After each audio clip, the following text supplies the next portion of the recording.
Dave, when did you start doing this broadcasting job?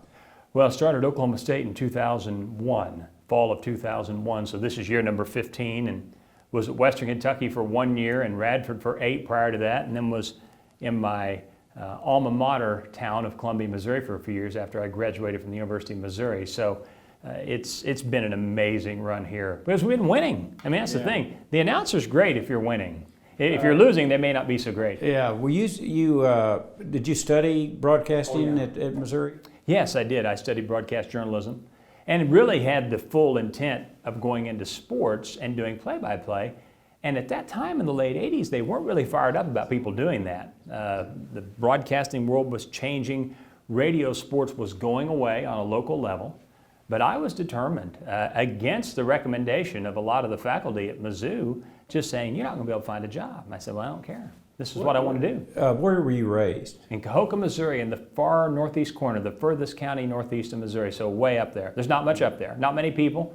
A lot of corn, a lot of soybeans. That's about it. I got you.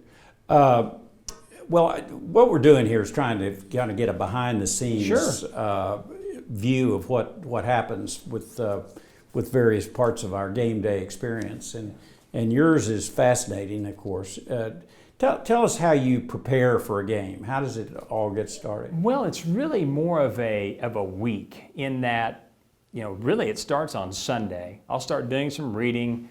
I print off all the stat books from all our opponents coming up and organize them. They all have their own, each team has their own binder, their spiral binder where everything goes.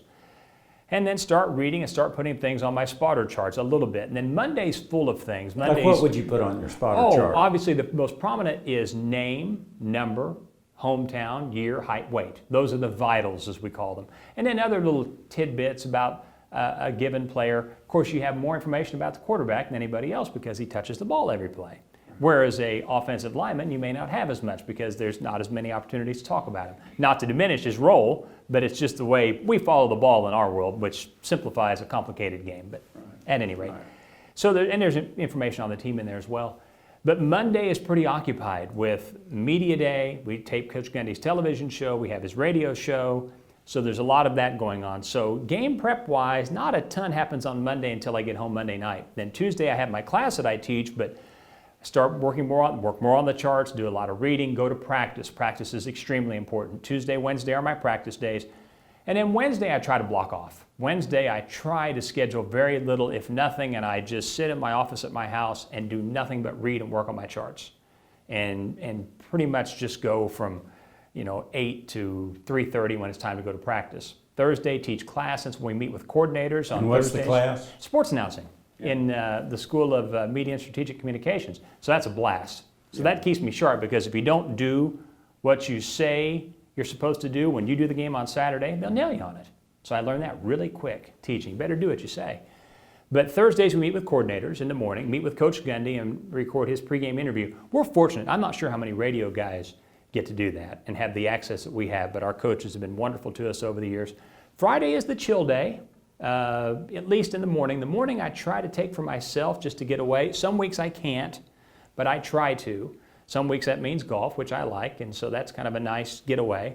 And then just clean everything up and getting the pregame show ready on Friday night, and then it's game day. So that's a long-winded explanation, but it's an entire week process, really. And do you do a lot of studying of the opponent's? Oh yeah.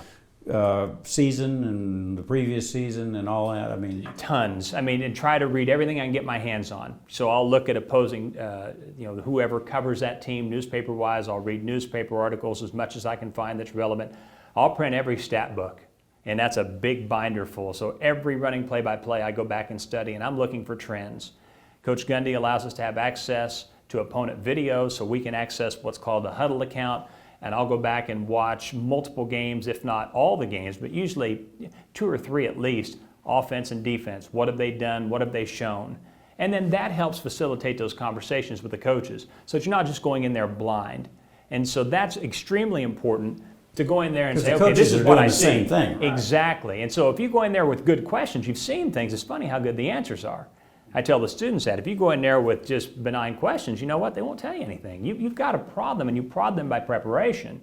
And so we're very fortunate that way. But oh yes, a lot of study of the opponent. I'm looking for trends. I'm looking for things that are interesting and that haven't been printed in the newspaper yet. Any trends you ever saw that the coaches hadn't seen? A few, yeah, a few. What's an example? Oh gosh, there was a stat that comes immediately to mind about Brad Smith, the quarterback at Missouri. Missouri's success when he rushed for like 80 yards or more versus when he didn't. And there was a huge difference, wins and losses. And I remember going into Vance Bedford saying, you know, I found this, and he immediately yelled out at Todd Bradford. He says, hey, you need to hear this. He was the linebackers coach, and Vance was the defensive coordinator. Yeah. So that made me feel pretty good. Sure. And here's a funny story. I used to print my charts when Les was a coach, and Les would want a copy, and not to be sort of off color here, but he said I would take those to the restroom on Friday nights and review your charts, see if there's anything on there I needed to know.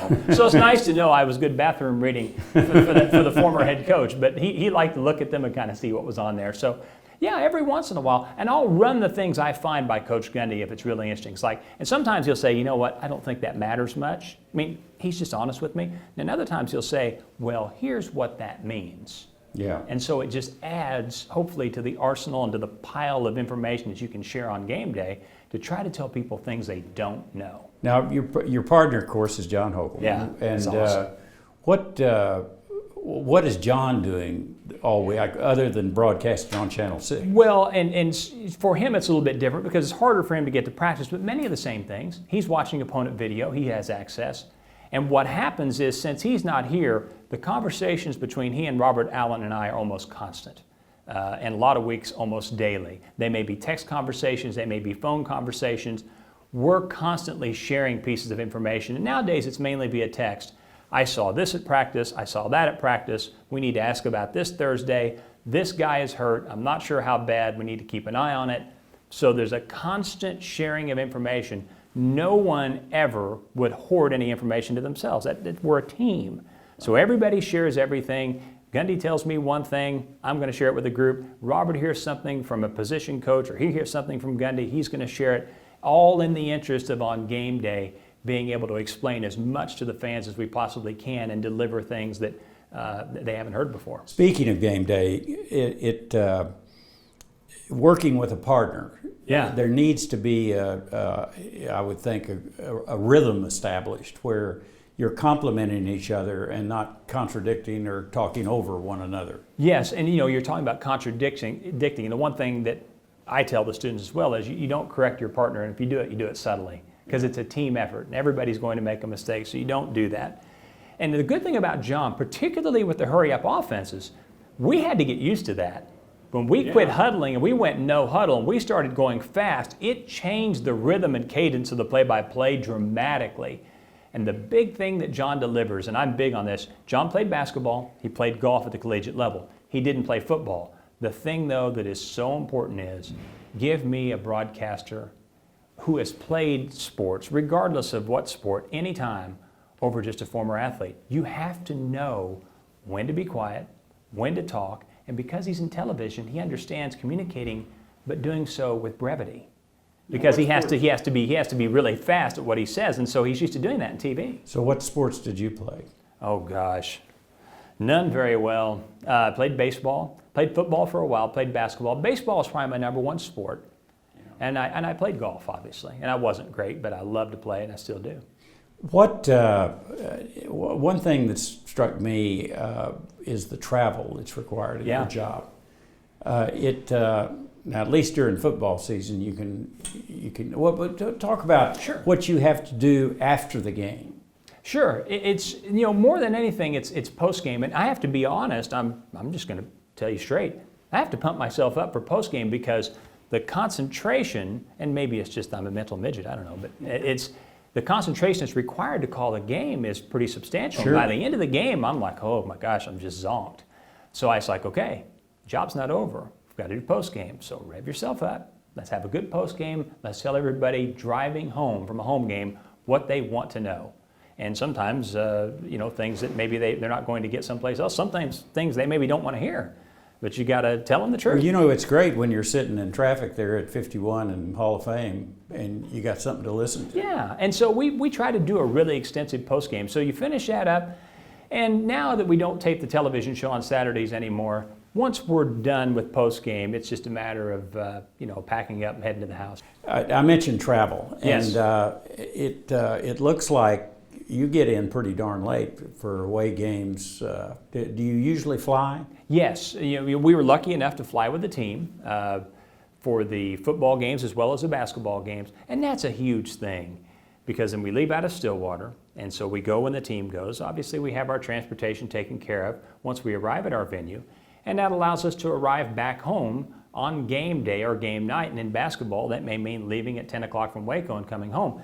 And for me, it's just, I'm so grateful for that because when I was at Western Kentucky, we flew commercial everywhere, which meant you left for a conference road game at Louisiana Tech, you drove an hour to the Nashville airport, you flew commercial on Delta Airlines everywhere it seemed, through Atlanta, or in this case to Ruston, Louisiana, and then you had to stay over the night to come back. And so your time on the road was more. Radford was the same way in Virginia. That was a bus league. You bus 7 hours to coastal Carolina to Myrtle Beach. Now, I didn't complain too much about going to Myrtle Beach, but at any rate, you were gone more. I mean, yes, we're gone, but my wife and my kids were little, really had to just manage it on her own because when we went on the road, it was for a while. I mean, it was for multiple days at a time. So the way that we travel, I just feel fortunate to participate in that because I've lived on the other side of it where my last basketball season opening road trip at Radford, we were gone 9 days.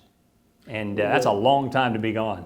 The nutty part of your schedule, I would think, is when basketball kicks off and you got football still going. Oh, boy. It's no sleep November. 2 basketball games Yeah. a week plus a football game. Yeah, and the trick is, And you got to prepare for. Do you prepare for basketball as yeah. intensely as you do for? it's not the same because you don't have as many players. Right. So it's not quite as intense. But November can be crazy. And we've had some doozies. In 2011, we did basketball on Friday night in Stillwater. Holcomb and I got in the car and drove to Lubbock and did football at 11 a.m. the next day. Now, thankfully, that's when we hung 66 on Tech. That kept us awake. I was there. Yeah, that kept us awake. We've had a few others. Austin 2 years ago, we did the same thing. Now, we played at 2:30, so we drove to Denton, Texas, and got there at 2:30 in the morning, got up about 7:30 and took off and finished. So you have a few of those, and it gets crazy. We've got a goofy one this year.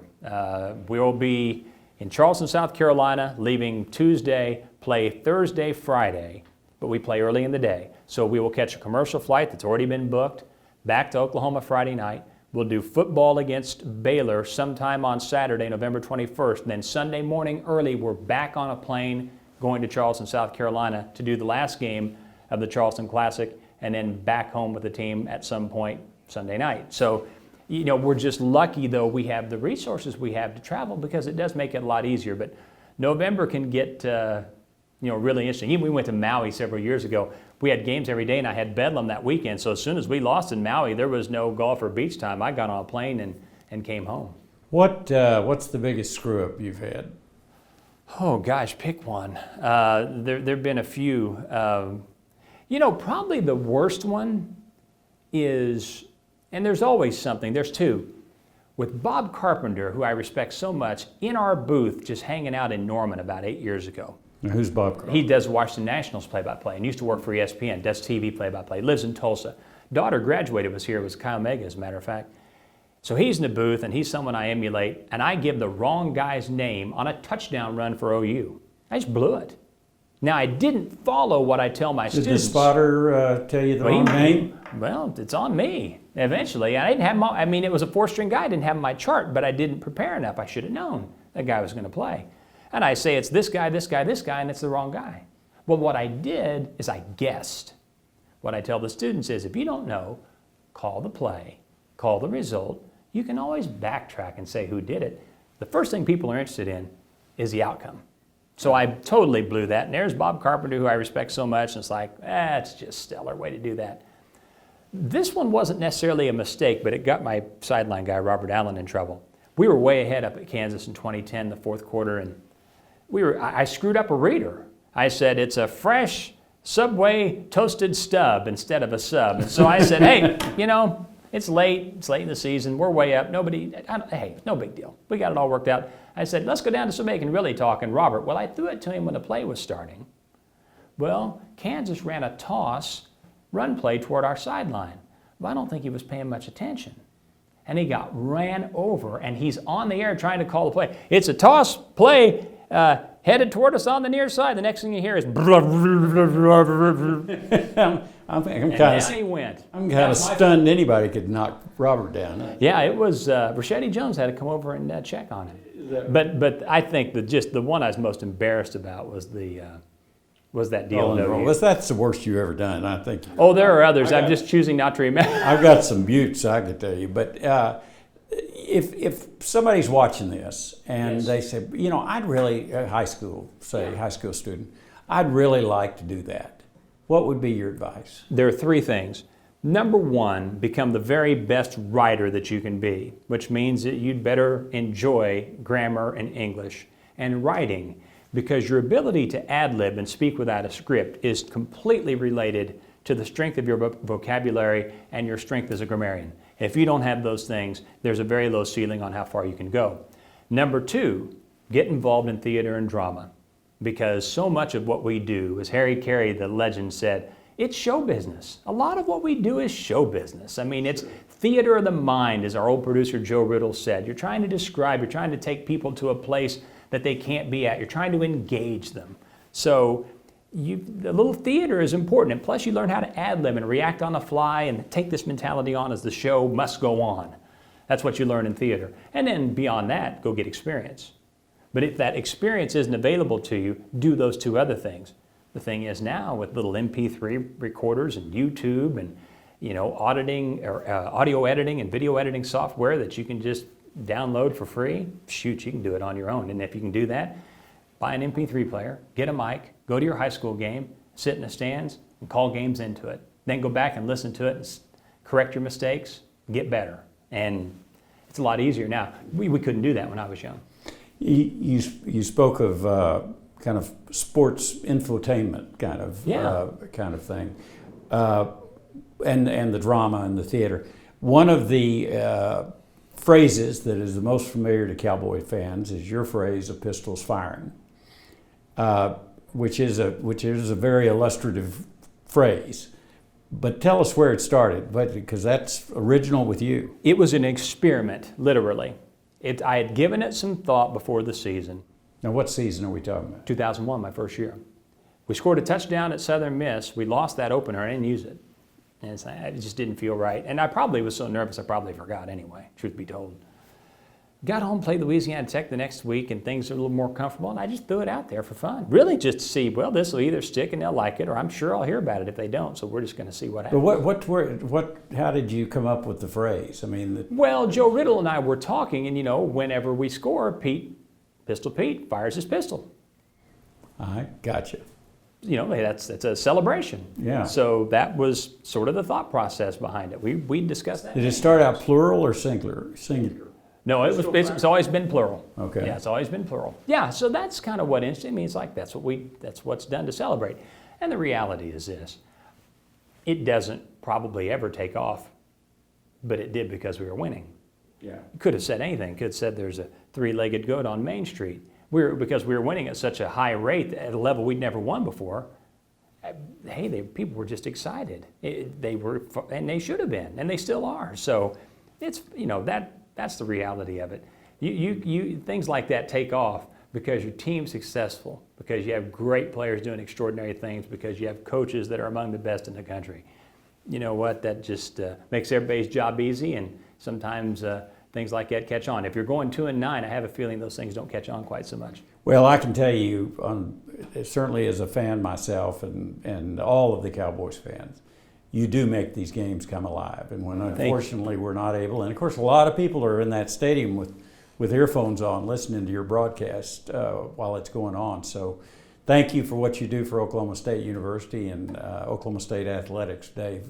You're a real pro. Well, I appreciate you saying that, and it is absolutely a pleasure. I just don't know how we've been so lucky to land in such a wonderful place, but I'm thankful that we have. We're thankful you did.